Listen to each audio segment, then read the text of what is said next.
प्रश्न। मेरा प्रश्न आत्मा के लिए है कि जैसे आत्मा हम बोलते हैं, उसको डिफाइन करते हैं, तो वो मतलब उसको क्वांटिफाई कर सकते हैं क्या? मतलब मेरा मतलब ये है कि जैसे गिन सकते हैं क्या कि कितनी आत्माएं हैं? नहीं। या ये जैसे क्वेश्चन जो आया क्योंकि जैसे किसी का जन्म हो रहा है, जैसे अभी अगर हम लगाए 100 साल पहले पृथ्वी पे 200-300 करोड़ लोग थे, आज की डेट में 800 करोड़ लोग हैं, 500 करोड़ नए लोग पैदा हुए हैं, बड़ी है कुछ उसमें, मतलब पैदा तो ज्यादा हुए थे, उसमें उतने मर भी गए। तो वो जो नए लोग आए हैं इतने, वो क्या आत्मा क्रिएट हुई है या वही अंश है? वो क्या चीज है? जो आप संख्या बता रहे हैं वो आप केवल मनुष्यों की संख्या बता रहे हैं, हाँ। है ना? तो जीव तो बहुत असंख्य है। हाँ। आपने चींटियों की संख्या बताई? हाँ। चींटियों की संख्या नहीं बताई। आपने हाथियों की संख्या बताई, शेर की संख्या बताई। इतने जीव है, पशु पक्षी, वृक्ष। ये वृक्ष भी जो है ना, ये भी श्रापित है, जो उनको ये रूप मिला है, जो स्थिर हो गए। तो आपने तो संख्या बहुत केवल मनुष्यों की बताई, तो और मनुष्य भी केवल पृथ्वी लोक के। अभी आपने थोड़े दिन पढ़ा था ना कि मार्स से भी कोई व्यक्ति आया और उसके जैसे उसने बताया कि 10 लोग आए हुए हैं, 10 लोग आए हुए हैं। तो हम तो हमारी तो दृष्टि सीमित है ना। हमारी दृष्टि सीमित है। जब बार बार भगवान ये कह रहे हैं कि हर चीज में मैं हूं, प्रकाश में भी मैं ही हूं, जल में भी मैं ही हूं, वृक्ष में भी पीपल मैं हूं, सभी में हूं, लेकिन उसमें पीपल मैं हूं। तो आप केवल मनुष्यों का संख्या गिन के आपने बताया कि संख्या बढ़ कैसे गई, पहले कम थी। तो जो उत्तम कार्य कर रहे हैं वो मनुष्य रूप में परिणित हो रहे हैं, अपने शुभ, उन्होंने अपने कर्म को भोगा। जैसे क्या सिस्टम होता है कि हर युग अलग अलग है, जैसे आपको पता ही है, आप लोग 4 युग हैं, तो अभी हम लोग कलयुग में जीवन व्यतीत कर रहे हैं, वर्तमान में कलयुग चल रहा है। तो जैसे कि जब हर खंड में प्रलय भी आता है, तो जो प्रलय आया तो आपकी जो कामना है, आपकी जो स्वभाव है, आपकी जो लोगों के प्रति राग द्वेष की भावना है, उसके सहित आप मृत्यु को प्राप्त हो गए, चले गए इस संसार से, और सुप्तावस्था में चले गए, क्योंकि अब वो तो खत्म, प्रलय हो गया, सब जगह जल ही जल हो गया, और सब फिर वो मिलकर के फिर परमात्मा में सब समा गया। फिर से सब शुरू हुआ, रूटीन फिर से शुरू हुआ, फिर से वो जीव उसमें से निकले। और जैसे हम सोए हैं, जब सोए थे, जब सो रहे होते हैं, तब हमारे मन में किसी के प्रति द्वेष, राग, आसक्ति कुछ रहता है क्या? निश्चिंत होके पड़े रहते हैं। और जब उठते हैं फिर से प्रक्रिया शुरू हो जाती है, हमसे हो जाती है ना शुरू, कि उसने ऐसा क्यों किया, ऐसे फिर से आप शुरू होते, मेरे को ये काम करना है, लेकिन जब तक सोए तब तक गए, गहरी नींद में जब तक सोए।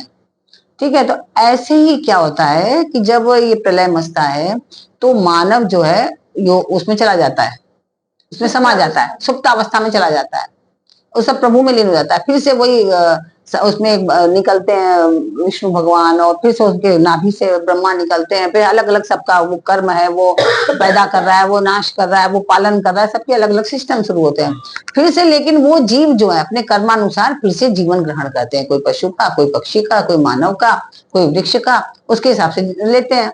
तो अब जिन्होंने अपना भोग लिया, उनके कर्म उत्तम हो गए, तो मनुष्य योनि में आ गए।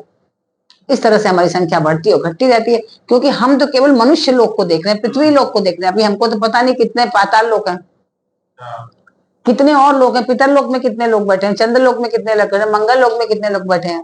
तो वो और देवता भी कितने, जब अच्छे कर्म नहीं करते तो नीचे गिर पड़ते हैं, फिर पृथ्वी लोक पे आ जाते हैं।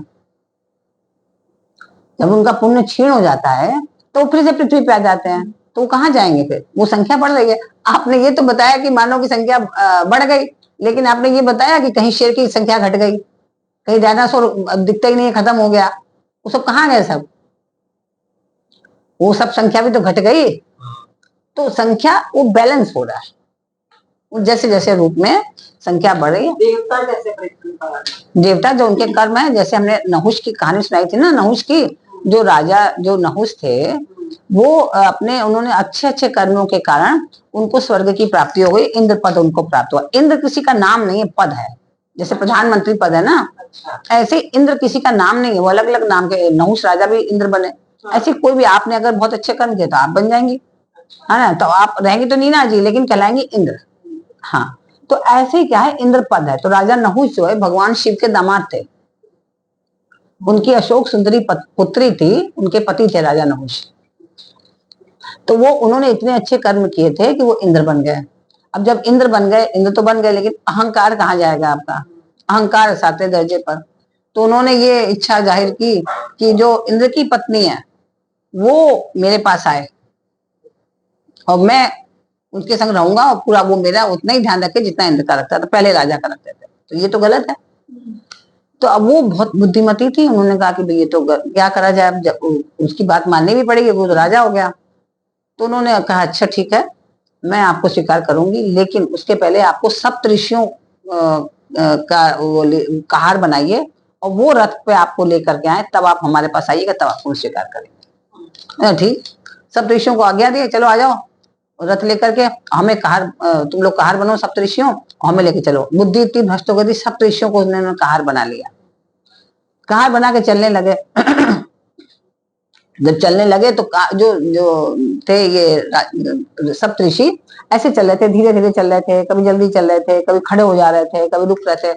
तो उन्होंने निकल के बहुत जोर से डांटा कि तुम्हें दिखता नहीं है, राजा इंद्र चल रहा है रथ पर सवार होकर के, ऐसे चला रहे हो तुम। तो बोले कि हम ऐसे ही चला सकेंगे। बोले क्यों? बोले क्योंकि आप जैसे हजारों इंद्र यहाँ घूम रहे हैं, उन पर मेरा पैर न पड़ जाए इसको देखने के लिए। यहाँ कौन सा इंद्र घूम रहा है? बोले ये जो चींटियां और चींटे हैं ना, ये भी कभी इंद्र पद पे थे। तो पहले तो चुप हो गए, लेकिन फिर चलने लगा तो उनको चढ़ा गुस्सा की, तो क्योंकि उसको तीव्रता थी कि जल्दी से जल्दी हम वहां पहुंच जाएं इंद्राणी के पास। तो इस चक्कर में उन्होंने उनको जो है खूब जोर से डांटा। तो जैसे ही डांटा तो सब ऋषियों ने श्राप दे दिया कि जाओ तुम अजगर बन जाओ, अजगर बन जाओ। पृथ्वी से तुरंत नीचे गिर गया वो।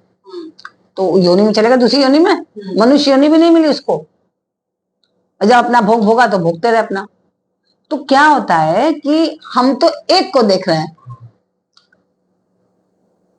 एक ऐसे बहुत बड़े संत थे, वो संत जो है खड़े बैठे और एक बहुत बड़े डाकू को लोग मार मार के जेल के अंदर ले जा रहे थे। वो खूब जोर जोर से हंसने लगे देख के।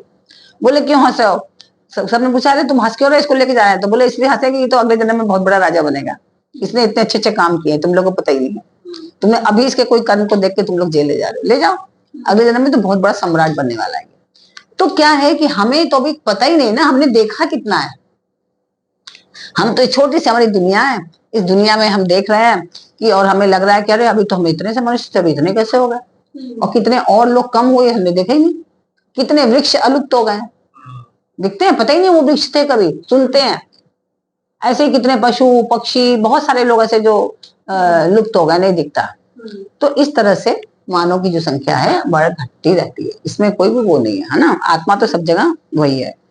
तो ब्रह्म के विषय में, अध्यात्म के विषय में हम लोग चर्चा कर रहे थे। तो यहाँ जो है स्वभाव विशेषण के साथ अध्यात्म शब्द आत्मा का अर्थात जीव के होने का वाचक है ना, कि जीव के विषय में जो जानते हैं, अध्यात्म को जानते हैं कि जीव क्या है। ईशावासी, जैसे हमने रामकृष्ण परम जी का उदाहरण दिया, या बुद्ध भगवान का भी उदाहरण ले सकती हैं आप, कि जो हर जीव के कष्ट को स्वयं का कष्ट समझते थे, क्योंकि वो वहां तक पहुंच गए थे कि ये आत्मा और वो आत्मा एक है। और जब एक ही मान लिया तो उसको जब कष्ट हो रहा है तो हमें भी कष्ट हो रहा है। तो वो जो है अलग समझ ही नहीं पाते थे, उनको झापड़ पड़ा, दर्द इसको हो गई। तो दर्द इसको क्यों हुई? क्योंकि आत्मा एक ही, वो खाली सुन नहीं रहे हैं, उसको अनुभव कर रहे हैं। हाँ, अंदर तक पहुंच चुके हैं, वो श्रेष्ठ लोग हैं, वो लोग दुर्लभ हैं, जो भगवान ने पिछले शब्दों में कहा था। तो आगे बताते हैं कि भूत भावोद्भव करो विसर्ग कर्म संजित,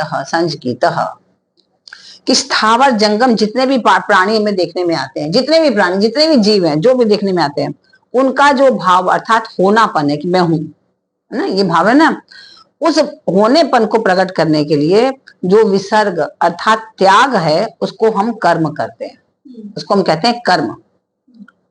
जैसे कि जब महाप्रलय होता है, तो जब महाप्रलय हुआ तो प्रकृति की अक्रिय अवस्था मानी जाती है, क्योंकि प्रकृति सक्रिय थोड़ी ना, प्रकृति जो है अक्रिय हो गई, सब समा गई एक में, जल में, तो प्रकृति कुछ रही नहीं, सब प्रकृति की अक्रिय अवस्था हो गई। तो क्या होता है कि महासर्ग के समय प्रकृति की सक्रिय अवस्था मानी जाएगी, जब फिर महासर्ग होगा तब। जब प्रलय के समय सक्रिय हो गई, फिर महासर्ग हुआ, तब फिर से सक्रिय हो गई। तो इस सक्रिय अवस्था का कारण भगवान का संकल्प है। क्या संकल्प है? एको हम बहुश्यामी। जब भगवान ने ये संकल्प लिया कि जब, क्योंकि वो तो अकेले थे, अब सब जगह तो पानी पानी, कुछ है ही नहीं, तो उन्होंने फिर संकल्प लिया कि एको हम बहुश्यामी। जब उन्होंने ये संकल्प लिया कि मैं एक और बहुत हो जाऊं, बहुत जीवों में बट जाऊं, तब उन्होंने ब्रह्मा को पैदा किया अपनी नाभि से, फिर शिवाय। तो ऐसे करके उन्होंने पूरी दुनिया को प्रकट किया। तो उस लीन हुई प्रकृति को विशेष रूप से क्रियाशील करने के लिए तो भगवान का पूर्वोक्त संकल्प ही विसर्ग अर्थात त्याग है। यही त्याग, जो त्याग पूछा ना उन्होंने, तो त्याग मतलब कि अपना उन्होंने त्याग किया कि इतने रूपों में वो बट गए, वो संकल्प लिया उन्होंने। तो भगवान का यह संकल्प ही कर्मों का आरंभ है। जब उन्होंने संकल्प लिया, सबके कर्मों का आरंभ हो गया। तो कर्म तो अपने जब अंदर गए थे, जब उसमें उस समय, तो हमने जितने भी अपने अंदर राग द्वेष या जो भी हमारी आसक्ति है, जो भी हमारे अहंकार है, जो भावना, वो सबको लेके ही गए थे, उसको छोड़ के नहीं गए थे, उसको साथ में लेके गए थे। जैसे हम जब सोते हैं तो सब लेके ही सोते हैं, और जब जगते हैं तो सब लेके ही जागते हैं। तो उसी प्रकार सब वो जो है ले करके ही वो जो है फिर जग जाते हैं, और फिर से अपना अपना सबका कार्यक्रम प्रारंभ हो जाता है। हाँ पूछिए। जी, जो भी आपने बोला कर्म लेकर ही सोते हैं, हाँ। मीन्स कहने का भाव है कि वो जो कर्म थे वो भगवान के अंदर सब एंटर हो गए। हाँ, अच्छा, वो नेगेटिव पॉजिटिव सब, और फिर मॉर्निंग में जब वो उठते हैं तो अपने कर्मानुसार उठना, हाँ, मतलब नया जन्म। हाँ, नया जन्म लेना। हाँ, तो उसमें जो असुर प्रवृत्ति के हैं तो वो उसके अकॉर्डिंगली करेंगे, जो सत प्रवृत्ति के हैं वो उसके हाँ। तो जैसे, क्योंकि उनकी प्रवृत्ति अपनी अलग अलग है ना, तो जैसे जैसे कर्मानुसार, जैसे जिसको प्रवृत्ति थी सत रज तम, जो 3 प्रवृत्तियां हैं, उसके अनुसार जिसके अंदर जितना राग, तो तभी तो देखिए आप पैदा होते ही बच्चे की प्रवृत्तियां कितनी अलग अलग होती हैं। बहुत से बच्चे पैदा होते हैं एकदम स्वस्थ है, लेकिन एकदम शांत, एकदम ऐसे लेटे हुए हैं, है ना। आप देखिए, अब तो वीडियो भी लोग दिखाने लगे हैं कि कई बच्चे एकदम शांत चित्त, एकदम मुस्कुरा रहे हैं, हंस रहे हैं, और कई बच्चे होते चिल्ला चिल्ला कर रोते ही रहते हैं, शांति नहीं होते हैं, कितना भी उनकी व्यवस्था की है ना। तो ये क्या है? ये उनकी प्रवृत्ति है जो बीज रूप में प्रदर्शित हो रही है। और वही नहीं, आप जो अल्ट्रासाउंड होता है ना, आप उसमें देखिए बड़ी विचित्र स्थिति दिखती है आपको अल्ट्रासाउंड में। तो अल्ट्रासाउंड में जो बच्चे बड़े फास्ट होते हैं, तो उसमें अल्ट्रासाउंड में उन बच्चों का इतनी तेजी से जो इतना सब वो रहता है ना, वो इतनी तेजी से दिखता है। और कुछ बच्चों का देखो तो सीधे पड़ा रहता है, तो वो प्रकृति के अनुसार रहता है। और वो बड़े होकर जब बच्चों को देखो, प्रकृति उनकी सेम वैसे ही रहती है। अब तो सबको दिखता है, अल्ट्रासाउंड में तो हस्बैंड को भी खड़ा करते हैं, देखिए आप, मैंने बड़े देखे। हाँ, तो हाँ पूरा दिखता है सब उसमें। 1-2 महीने के बाद उसका अल्ट्रासाउंड। भूत भावोद्भव करो विसर्ग कर्म संगीत। स्थावर जंगम जितने भी प्राणी देखने में आते हैं, उनका जो भाव अर्थात होनापन है, उस होनेपन को प्रकट करने के लिए जो त्याग है, उसको हम कर्म कहते हैं। तो इस कर्म के विषय में भगवान ने बताया कि जैसे भगवान ने कहा कि एको हम बहुश्यामी, तो ये मनुष्यों के लिए उन्होंने त्याग किया, ये कर्म है ये उनका। तो इस प्रकार से भगवान ने इस अध्याय में 3रे श्लोक में इस प्रकार इनको समझाया कि क्या है ब्रह्म और क्या है कर्म त्याग। ठीक है।